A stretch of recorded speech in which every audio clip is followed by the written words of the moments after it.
Hello बच्चों, so the question here is when the mass and the speed of a body are doubled, the kinetic energy of the body. ठीक है, तो question में क्या बोल रहा है कि अगर मैं किसी बॉडी की मास को और उसकी स्पीड को डबल कर देता हूं तो उसकी काइनेटिक एनर्जी पे क्या इफेक्ट होगा। ऑप्शन ए है बिकम्स डबल, ऑप्शन बी है बिकम्स 4 टाइम्स, ऑप्शन सी है becomes 8 times and option D है रिमेन्स अनचेंज्ड। ठीक है, तो देखो कॉन्सेप्ट यहाँ पे लगाएंगे हम काइनेटिक एनर्जी का, कॉन्सेप्ट हम यहाँ पे यूज करेंगे काइनेटिक एनर्जी का। ठीक है, अब जो मैथमेटिकली काइनेटिक एनर्जी, देखो काइनेटिक एनर्जी एक ऐसी एनर्जी है जो कि बॉडी के मोशन की वजह से आती है। ठीक है, जब भी बॉडी मोशन में होती है तो उसके पास क्या आती है, काइनेटिक एनर्जी आती है। And mathematically I write kinetic energy as half mv² where v is the speed of the body. ठीक है, तो ये होगी इसकी, मान लो ये है इसकी इनिशियल काइनेटिक एनर्जी जो कि स्पीड और मास को डबल करने से पहले थी।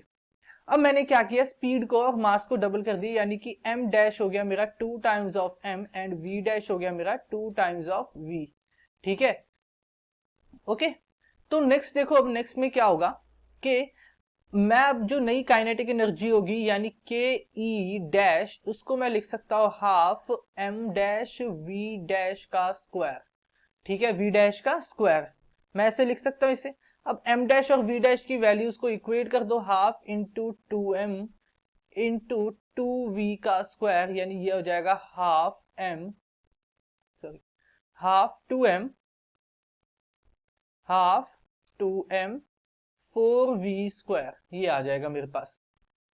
ओके, इससे मैं और लिख सकता हूं half into mv square into 8 which is equal to, देखो अब ये हाफ mv स्क्वायर क्या है मेरा इनिशियल काइनेटिक एनर्जी, तो मैं लिख सकता हूं K E dash will be equal to 8 times of K E का 8 टाइम्स, यानी इनिशियल का 8 टाइम्स हो जाएगा। तो ऑप्शन कौन सा सही होगा, ऑप्शन सी हमारा सही होगा, बिकम्स 8 टाइम्स, 8 गुना बन गया ना ये, तो 8 times. So I hope you understand it well, thank you.